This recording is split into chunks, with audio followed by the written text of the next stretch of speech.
Hello everybody, welcome to the Empressive channel. Before I get into this video, I first want to thank ZocDoc for sponsoring this video. ZocDoc is a completely free website where you can search and compare high quality in-network doctors across nearly every specialty, from mental health, dental care, dermatology, eye care, you name it.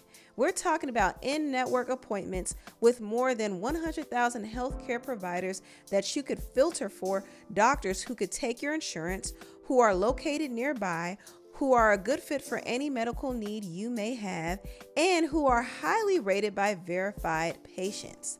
And best of all, you can see their actual availability and instantly book an appointment online.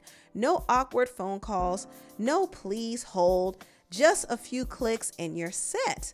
ZocDoc appointments usually happen fast, like within 24 to 72 hours, and sometimes even same day. So if you've been putting off that checkup, that skin thing, that weird ache in your back, whatever it is, don't wait. Just go to ZocDoc.com/impressive or click the link in the description to find and book a top-rated doctor today. Be the main character and take care of yourself, because self-care, that's the real glow up. Thanks again to ZocDoc for sponsoring this video. It seems like the feud between Tamar Braxton and K. Michelle is being reignited again. Now, Tamar and K. Michelle have been beefing with each other for over a decade, and it really all started when Tamar inserted herself into something that had nothing to do with her. At the time, K. Michelle alleged that her ex Memphis put his hands on her, and Memphis at the time was married to Toya Wright, and Tamar, who was Toya's friend at the time, tried to take up for Memphis and Toya by shading K. Michelle. She basically said, oh, have fun and let that girl tell her fairy tales. So basically she was implying that K. Michelle was lying, and K. Michelle didn't like that. So she clapped back at Tamar and said, I like Toni Braxton better anyway. And so they started throwing shade at each other, and K. Michelle even called Tamar a Muppet. And this insult hurt Tamar so bad to the point that she actually cried about it on The Real. But Tamar and K. Michelle did briefly reconcile when they performed together at the BET Awards with Patti LaBelle. That was the first time they met, and Tamar said when K. Michelle met her, she called her beautiful. You think you chewed me up when you called me a Muppet? The woman of the world come up to me and she go, oh my God, you're so beautiful. I just kind of ate with that story, just like you felt like you ate with that Muppet story. See what I'm saying? See why it don't bother me? Even though K. Michelle called Tamar beautiful, she is still not letting go of that Muppet insult. Anytime she feels like Tamar is shading her, she always resorts back to calling her a Muppet. Now, last year, Tamar made a comment about Black artists doing country music. She praised artists like Beyonce, but she said one artist in particular didn't have the vocal chops to be doing country. And a lot of people assumed that she was throwing shade at K. Michelle because K. Michelle is now doing country music. And we all know that Tamar and K. Michelle have issues with each other. I don't know. I just really appreciate Beyonce for opening the door for all the other Black artists that has, rode that wave behind the floodgates. I'm just really appreciative for her. Agreed. That's awesome. These people can really sing. They're so talented. Yeah. But I appreciate it. I like it. Because it was a couple of people who should not have been singing country Black music that was awful. And it was concerning for me. Care to mention a few? No, but you know what I mean. I'm not trying to be funny. Yeah. I'm not trying to be funny. It just didn't sound good. Yeah. And you got to make sure if you're going to step into a new genre of music and represent us, that you got to represent. Now, Tamar didn't say any names, but people assumed that she was talking about K. Michelle. And K. Michelle responded by throwing shade at her again. And she posted this picture of a Muppet. And in her recent interview with Cam Newton, she actually went in on Tamar. Do girls beef in music the same way guys beef in music? Absolutely. I mean, hate the bitch. Who? The Muppet.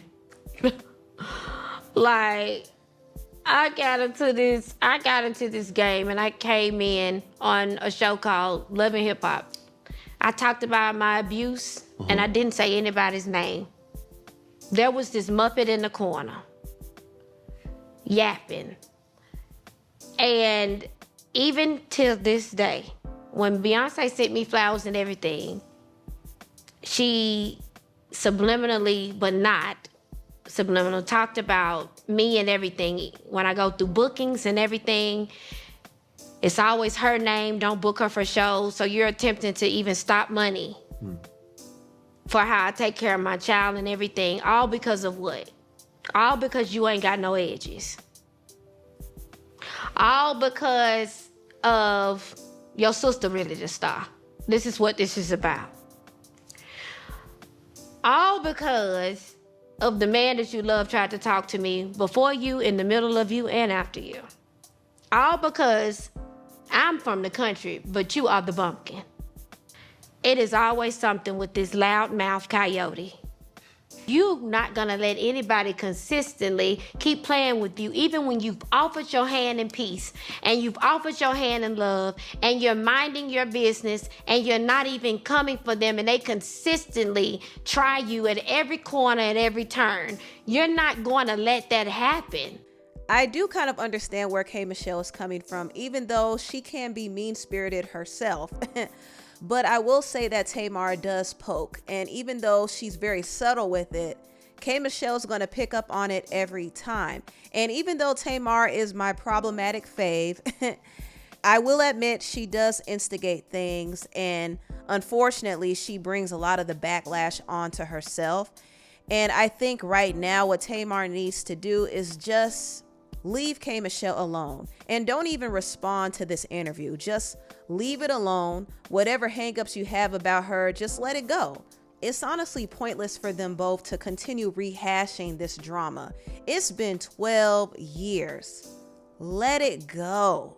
Now, moving on, I want to talk about Doja Cat. Doja Cat was called out for being fake to one of her fans. Now, this guy came up to her. He was so excited to see her. It seemed like a genuine interaction because Doja Cat was very nice to him.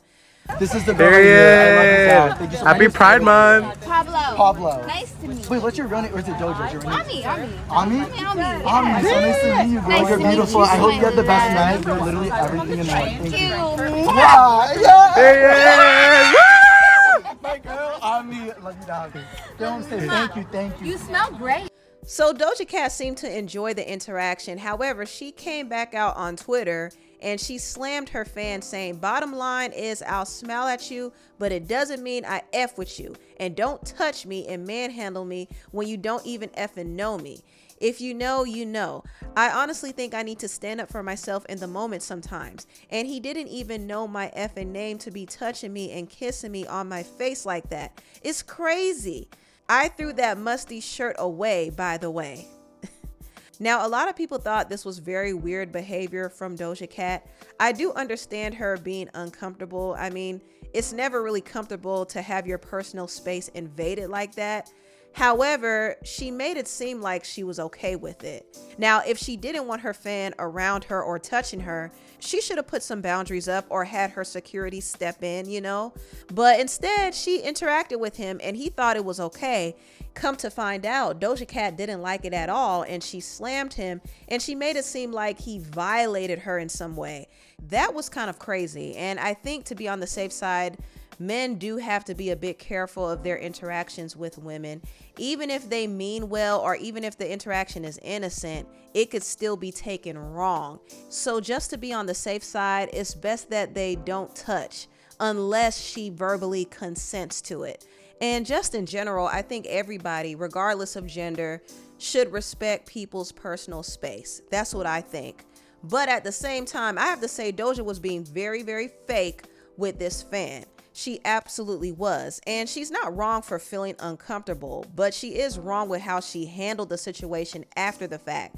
She encouraged the interaction and then later trashed him and accused him of manhandling her. And then she said he was musty after she lied and said he smelled good. That was messed up. Dog. You know what I'm saying? Thank you, thank you. You smell great. Hi guys, I was just at a party and I got informed that Doja said some shit about me on Twitter. I just want to clear this up because it hurts, because I loved her. I watched her at Coachella. I've never claimed to be the biggest fan, but I really stand her and I think what her work is amazing. I just think it's crazy because she's the one at this event that was being so nice, and she pointed out my shirt, and I said, and I like that. And then when I went outside and she was outside, I was like, girl, you'd be the perfect girl for my Pride collection. And she said, what do you mean, what Pride collection? I said, oh, I released this t-shirt, blah, blah, blah. I'd love to give you one. She said, I'd want one right now. And I said, oh, I could give this one to you. She said, no way, you're not going to give this to me. And that's when the video started, and she was being so sweet and amazing, and I thought that's what it was. And now, guys, she's on Twitter saying she threw that musty shirt away. She's saying that I didn't know her name, that I manhandled her, all this stuff. I understand, guys, if I was being like too nice or whatever, I will take full accountability. I'm gay. I would never want to make her feel uncomfortable. She's so iconic. I have only been saying the nicest things about her. She's the sweetest celebrity. She made me feel so seen. She said, Ami, I thought she was nice. I mean, I don't know what's going on. I don't know if this is for publicity or for whatever, guys, but I would have never wanted to make her uncomfortable. I would have never even filmed if she didn't say yes. Guys, that video that we filmed was after everything, and I don't want to be that guy that comes on emotional or whatever, but I feel like I'm always the butt of the joke. Like, why am I the punching bag, bro? Like, literally, like, nothing happened other than her liking my shirt. I offered it to give it to her. She doesn't have to keep it, she doesn't have to do whatever, but she was obviously down. Like, and I understand she has to set her boundaries. She's a celebrity. I'm not. I will never understand that, so I value that and I appreciate it and I get that. But for me, guys, I'm a normal person that's at a bar, meets Doja Cat. I just released my clothing drop for Pride, and I just offered to give her one, and she said, oh, I want one right now. So I had the size. I was like, here, take it. I apologize if I did anything wrong at all. But guys, I'm a human being too. And honestly, this just shows me, I guess, that maybe not everybody's who they show in person. Hearing the fan explain what happened makes the situation even more messed up. Doja was so wrong for calling him out like that. She was wrong. But what Doja needs to do moving forward is to get herself some security and make sure to speak up and set boundaries if she's not feeling comfortable. And this is something that everybody should do. Don't worry about how people will perceive you. Don't worry about trying to be nice to everybody. No, you got to put yourself first, make sure you're comfortable, and make sure you feel safe.